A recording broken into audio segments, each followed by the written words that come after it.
고대 철학자 중에 한 사람이었던 탈레스는 연구에 몰두하였습니다. 고대 철학의 한 분야였던 천체 연구는 깊이가 대단한 것이었습니다. 어느 날 밤 맑은 하늘의 별들을 바라보면서 깊은 생각에 잠겨 있으면서 길을 걷다가 그만 구덩이에 빠져버리게 됩니다. 이때 한 노파가 그를 건져주면서 핀잔을 주었습니다. 당신은 유명한 하늘 박사이며 학자이지만 한 발 앞에 일도 알지 못하니 그러면서 어떻게 천상의 일을 하겠습니까? 이처럼 인간은 자기가 잘 하는 분야도 있지만 그렇지 않은 불완전한 존재라고 말할 수 있습니다. 예수 그리스도를 믿는 사람은 누구나 이미 구원을 받았습니다. 그런데 사도 바울은 성도들에게 두렵고 떨림으로 너희 구원을 이루라고 빌립보서에서 말씀하신 적이 있습니다. 이는 구원이 현재적으로 진행되고 있음을 간접적으로 시사하는 바입니다. 본장에서는 구원을 예비하신 구원이라고 말하면서 미래적인 것으로 특별히 묘사하고 있습니다. 본장은 주로 구원의 미래적 관점과 소망을 가지고 현재의 시련을 극복할 것을 권면합니다. 그러므로 성경을 전체적인 안목에서 본다면 구원에는 과거적 측면, 현재적 측면, 미래적 측면을 동시에 가지고 있는 것을 우리는 알게 됩니다. 또 한편으로는 종말에 완성될 미래적인 구원을 향하여 나아가야 하니까 이러한 구원의 세 가지 측면을 좀 더 체계적으로 살펴보는 것이 올바른 구원에 대한 이해일 겁니다. 오늘 이 베드로전서는 여러분이 잘 아다시피 베드로 사도의 가르침 전하는 말씀입니다. 하나님은 사람의 외모가 아닌 행위대로 판단하신다. 그래서 베드로는 성도들에게 하나님을 두려워하고 조상의 망령된 행실에서 벗어나라고 권면합니다. 그리고 성도가 구속된 것은 은이나 금으로 된 것이 아니요 어린 양의 보배로운 피로 말미암은 것이다라고 교훈합니다. 본장은 베드로 사도가 흩어져 있는 성도들에게 보낸 서신의 앞부분인데 앞으로 닥치게 될 믿음의 시련을 지혜롭게 극복하도록 격려하는 내용이 많습니다. 그런데 베드로의 이런 공고는 당시 성도들뿐만 아니라 어느 시대를 살아가는 그리스도인들에게도 역시 적용되는 삶의 지침이라고 할 수 있겠습니다. 베드로는 본도, 갈라디아, 갑바도기아, 아시아와 비두니아에 있는 그리스도인들에게 각각 편지를 보냅니다. 각처에 흩어져 있는 성도들에게 서신을 보내면서 그들을 흩어진 나그네라고 칭합니다. 여기서 흩어진 나그네는 단순히 집을 떠나 있는 여행자라기보다는 천국을 본향으로 하고 이 세상을 살아가는 인생을 나그네 길로 여기는 성도들을 말한다고 할 수 있습니다.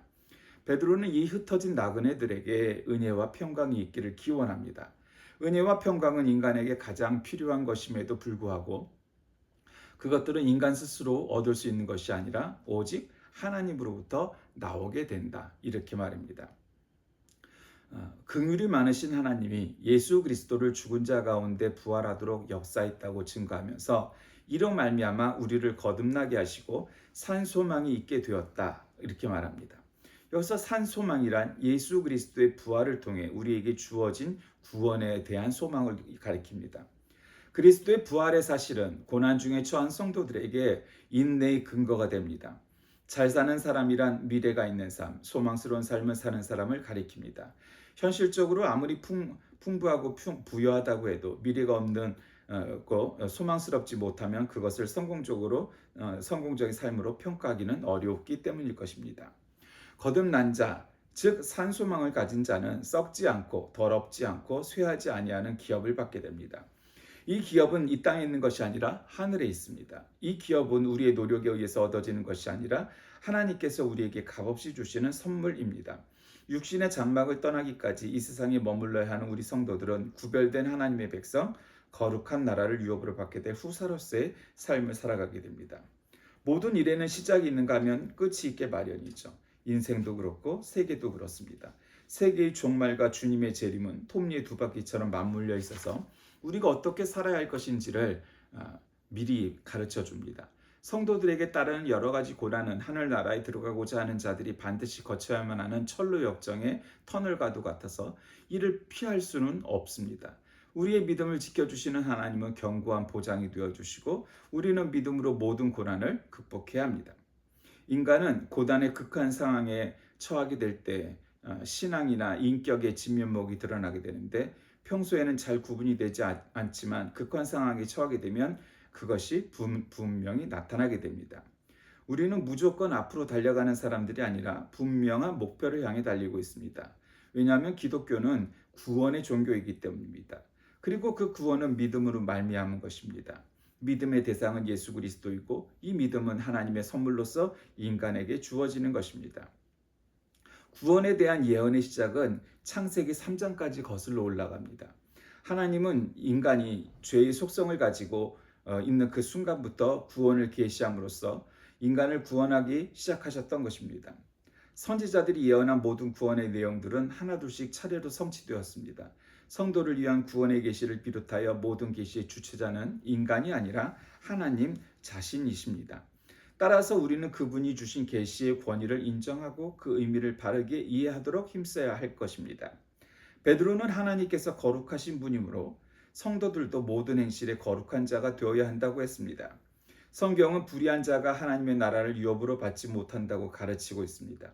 사탄의 지배 아래 있는 이 세상은 성도의 경건 생활에서 커다란 걸림돌이 됩니다. 그러므로 성도들은 이 세상이나 그 가운데 있는 것들을 사랑하지 말고 멀리해야 됩니다. 베드로는 하나님께서 사람을 외모로 보시지 않고 행위대로 판단하심으로 두려움으로 지내라고 권고하고 있습니다. 주님은 우리를 사랑하셔서 그의 피로 우리를 구속하셨습니다. 주님의 사랑은 자기를 희생하는 희생적인 사랑이요, 어떤 조건이 전제도 없이 하시는 무조건적인 사랑입니다.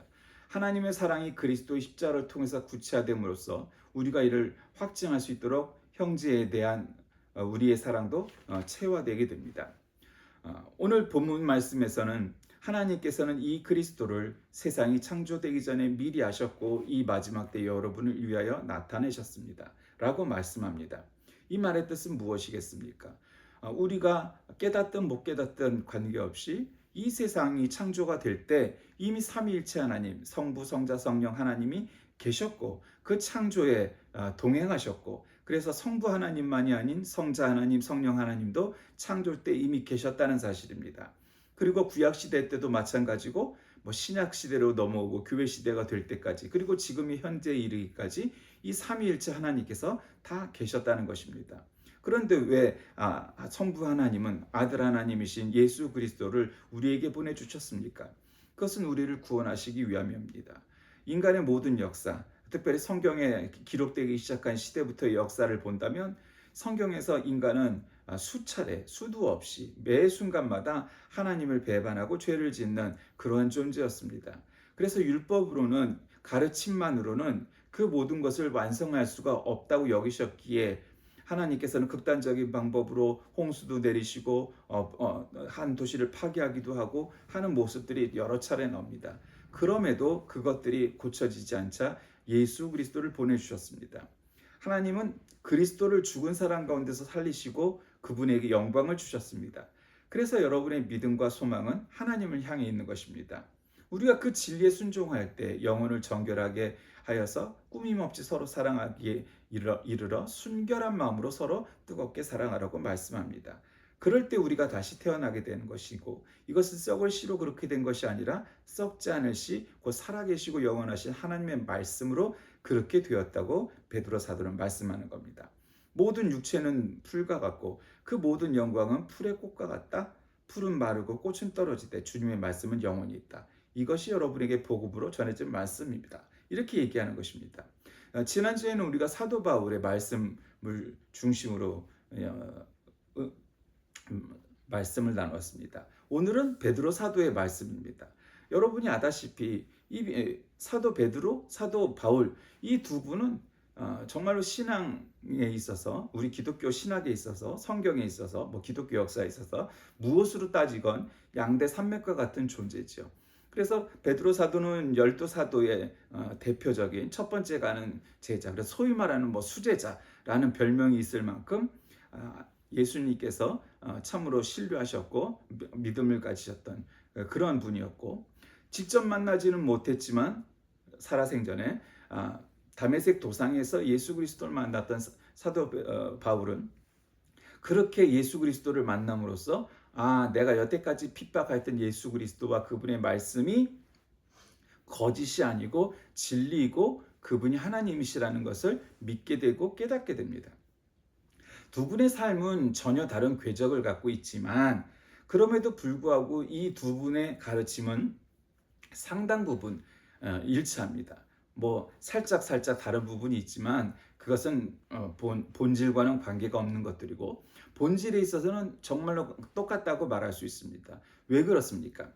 성경에 기록되고 성경이라고 인정되는 이 정경 27권 가운데 정경이라고 불리는 까닭은 그 내용들이 서로 약간의 기록된 의견과 뭐는 차이가 있을지 몰라도 대동소이하게 그 모든 성경 27권이 오직 한 가지의 말씀, 즉 예수 그리스도는 하나님이시오 하나님의 아들이신데 우리를 위하여 이 땅에 오셨고 우리를 대신하여 십자가를 지셨고 죽으셨고 부활하셨고 승천하셨다 뭐 하는 그런 주된 내용에 있어서 일체의 다른 의견이 없기 때문입니다.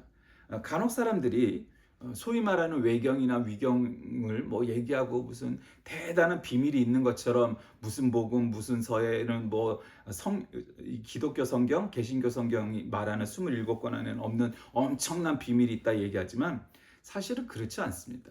그 책들이 알려졌었건 못 알려졌었건 관계없이 그 내용들이 정경으로 포함되지 않은 이유는 단 한 가지입니다.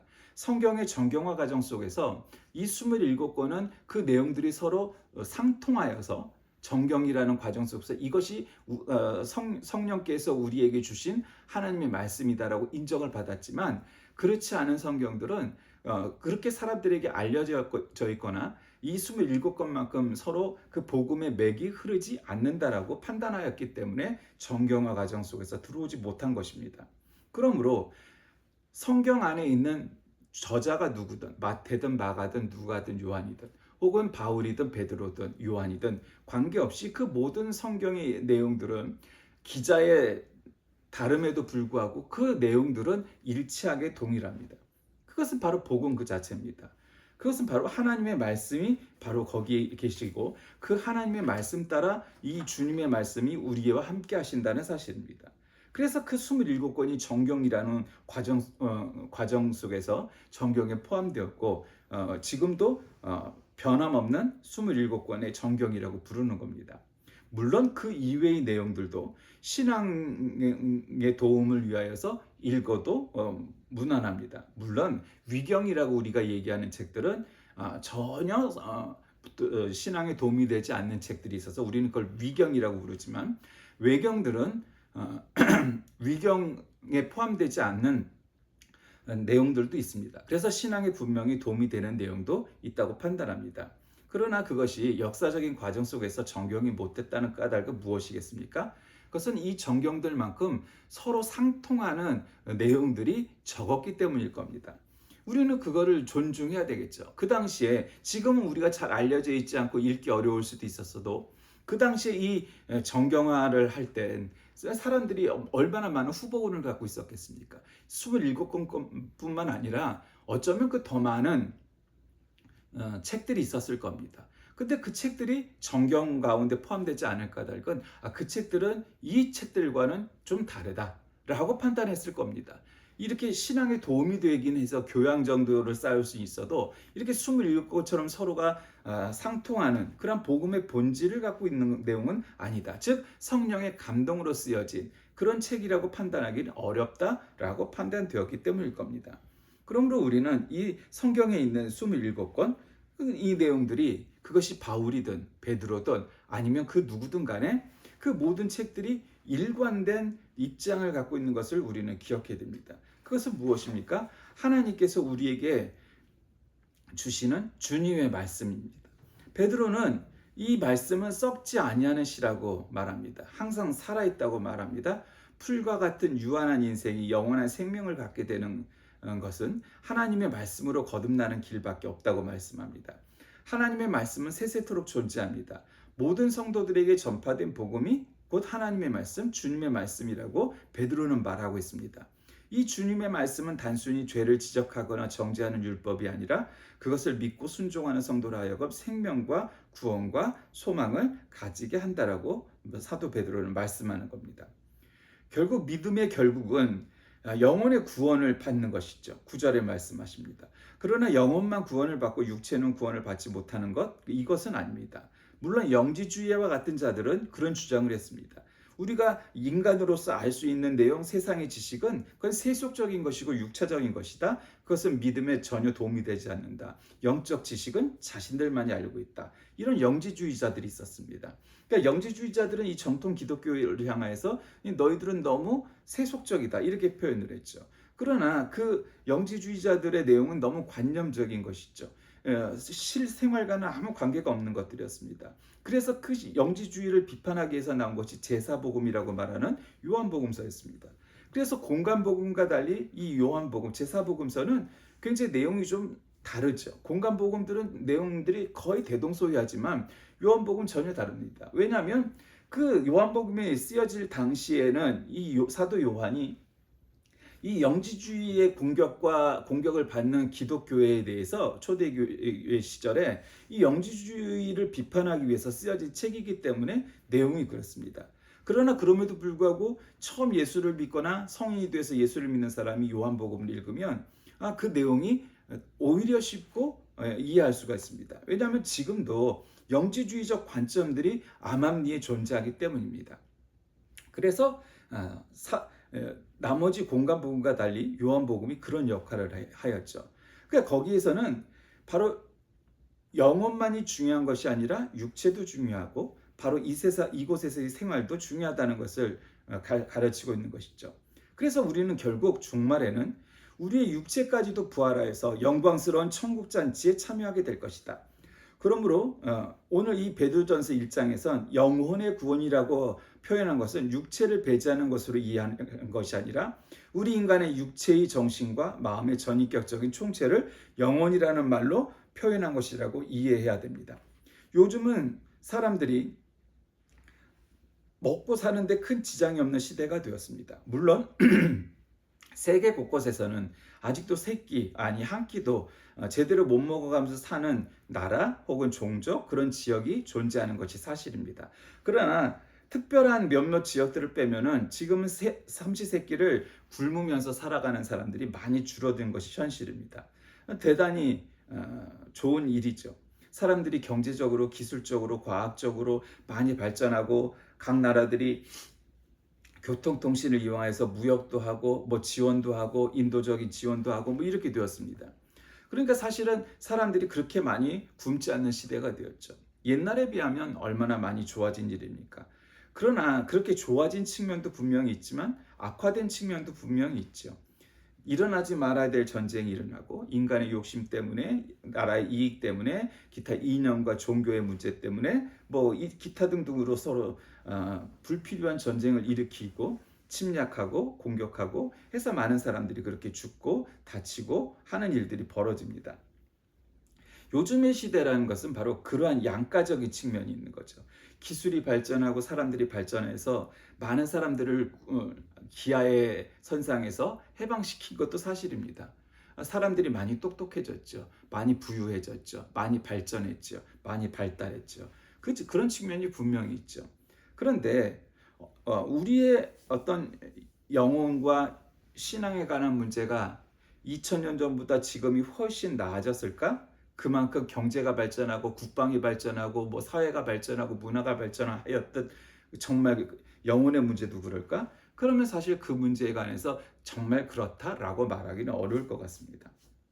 요즘 사람들은 대부분이 다 자본주의에 사니까 북한도 사실은 자본주의에 사는 시대가 되었죠. 말은 공산주의여서 정치적 이념은 공산주의겠지만 사람들이 실제로 먹고 사는 것은 수령님이 주는 밥과 배식이 아니라 사람들이 장마당에 나가서 장사를 해야 먹고 삽니다.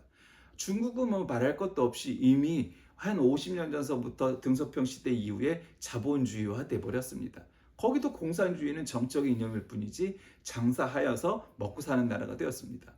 공산주의의 원조인 소련 마찬가지입니다. 쿠바 역시 마찬가지고 베트남 마찬가지입니다. 겉으로는 공산주의라고 사회주의라고 말은 하지만 실제로 그들이 나가는 것은 자본주의입니다. 왜 그럴까요? 아무리 어떤 이념으로 틀어막아도 개인이 개인의 발전을 위하여 사업을 하고 장사를 하고 하는 것만큼 효율적인 경제 시스템이 없다는 건 말하죠. 옛날 왕조 시대에도 그리고 정근대 시대에도 그리고 현대 이르기까지 자기의 발전을 위해서 일하는 것은 어느 누구나 열심히 일하기 마련인 거죠. 그러나 그래서 이 시대에는 어지간하면은 배고픔이 없는 그런 시대가 되었습니다. 새끼를 맛있는 걸로 가득가득 채우지는 못할지라도 새끼를 굶지 않고 사는 사람들이 많이 늘어갔죠. 그러나 아직도 이 시대에는 기아에 허덕이는 사람도 존재하고, 또 전쟁으로 인해서 죄 없이 죽어가야만 하는 사람도 존재하고, 기타 등등 그러한 일들이 있습니다. 그래서 사람들이 이런 자본주의화된 사회에서 사니까 돈으로 안 되는 일이 없다고 곧잘 생각합니다. 그러니까 사람들이 오히려 그렇게 되면 갖게 되는 생각이 무엇이냐면, 그것은 구원과 결부대에서도 마찬가지입니다. 우리가 중세시대의 면벌부를 통하여서 헌금을 하면 죽은 사람도 다시 천국으로 올릴 수 있다라고 설파했던 가짜 복음처럼 돈으로 해결할 수 있다고 생각됩니다. 실로 안타까운 일이지만 결코 구원은 돈과 관계되는 일이 아닙니다. 행실로 관계되는 일이 아닙니다. 그것은 오직 믿음으로 얻는 일이기 때문입니다. 말씀을 정리합니다. 우리 성도들은 베드로의 말과 같이 이 땅에 흩어진 나그네입니다. 우리가 비록 이 세상에 살고 있지만 본향은 천국입니다. 따라서 우리는 본장을 통해서 사도 베드로의 권면에 귀를 기울여서 하늘나라에 속한 천국 백성인가 판단하고 살아가야 될 것입니다. 우리가 정말로 천국의 백성이다라고 믿어지고 확신을 갖고 한다면 어떠한 고난 속에서도 그것을 인내할 만한 힘이 생기기 때문입니다. 오늘 사도 베드로는 이 베드로전서 1장에서 우리에게 뭘 말씀하십니까? 주님의 말씀은 우리를 참된 구원으로 이끄는 씨앗이고 우리의 목표이고 우리들의 모든 것이라고 말씀하는 것입니다. 그것은 우리를 생명과 구원과 소망을 얻게 하는 그러한 존재라고 말씀하시는 겁니다. 바로 이 사도 베드로의 가르침이 다른 복음서들 혹은 다른 사도 바울의 말씀, 사도 요한의 말씀과 일치하는 까닭은 바로 여기 있습니다. 베드로는 성경을 많이 남기기보단 많이 전도하는 데 앞장섰던 그런 사도였습니다. 그럼에도 길지 않은 이 베드로 전후서를 통하여서 우리에게 주는 교훈은 무엇입니까? 예수님과 3년 동안 동고동락하며 가장 가까이 근거리에서 모셨던 그 베드로조차 이 복음은 바로 이와 같은 것이다. 주님의 말씀은 이런 것이다 라고 말씀하는 것이죠. 결국 우리는 이 베드로 사도의 가르침대로 우리가 하늘나라에 속한 천국 백성이기에 이곳에서의 삶을 잘 이겨나가고 오직 주님 말씀 따라 사는 우리가 되어야 한다라고 가르치는 겁니다. 이 교훈처럼 우리 모두 주님 말씀 따라 사는 저와 여러분 다 되시길 주의 이름으로 간절히 기도하겠습니다. 살아계신 하나님, 오늘 우리는 사도 베드로의 권면처럼 주님 말씀 따라 사는 우리 모두가 되길 원합니다. 어떤 순간이 와도 그 주님 말씀에 등대 삼아 이 세상에서 살아가는데 어려움 없이 믿음으로 승리하는 우리 모두가 되게 인도하여 주옵소서. 예수 그리스도의 이름으로 간절히 기도드립니다. 아멘.